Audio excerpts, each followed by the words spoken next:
Topic is a very sensitive topic. I've really wanted to talk about it, and I feel it's the right time to talk about it. I want to talk about grief. Grief is a natural emotional response to a situation which often involves sadness. Now, there are 7 stages of grief. We have shock, denial, anger, depression, acceptance and hope, and the processing of grief. Now, grief does not necessarily have to mean when you lost somebody to death.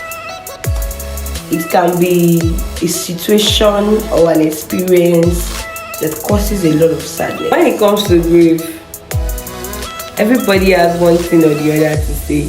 But the truth is, only the individual going through grief can really explain the exact way they feel. Except if you have experienced the same type of grief that other person is going through. That's when you can say you know exactly how that person feels. And our healing process is unique to individual. Yeah. And it varies from an individual to another individual. Another person can grieve for 2 months and get better. Another person can grieve for 1 year. Another person can grieve for 2 years.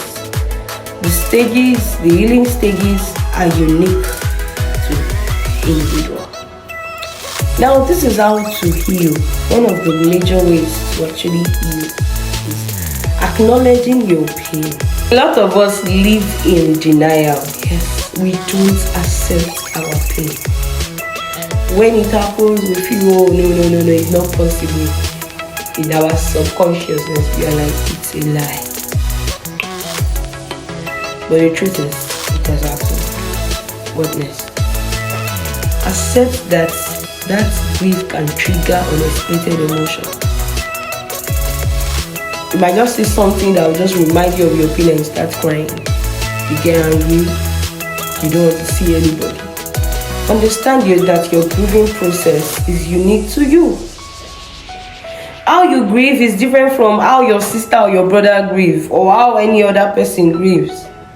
Yes, it's unique to you. Seek out face-to-face support from people that truly care about you. Your family, your spouse, your friends, people that genuinely care about you. Then this part is one part that we mostly neglect. Support yourself emotionally by taking care of yourself physically. Physically, take care of yourself. Comb your hair. Try and dress clean. Wear something clean. Dress neatly. Brush your teeth. Take your bed. Yes, I know grieving is hard.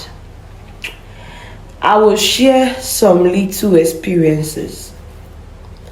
I remember when a sister of mine had a first IVF and it failed. I was staying with her at that time, and oh God, it was like her world was falling apart. She couldn't eat for days. She locked up herself in the room. I cannot really exactly see I know how she feels because I was not in her shoes. Well, I felt so bad for her.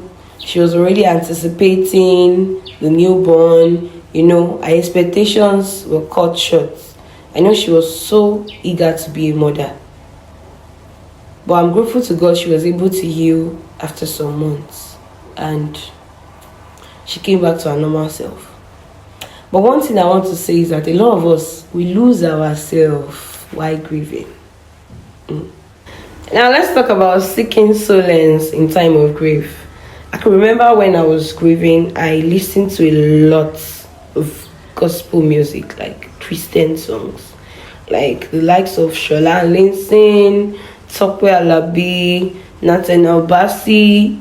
I listened to a lot of Christian songs and they really helped me.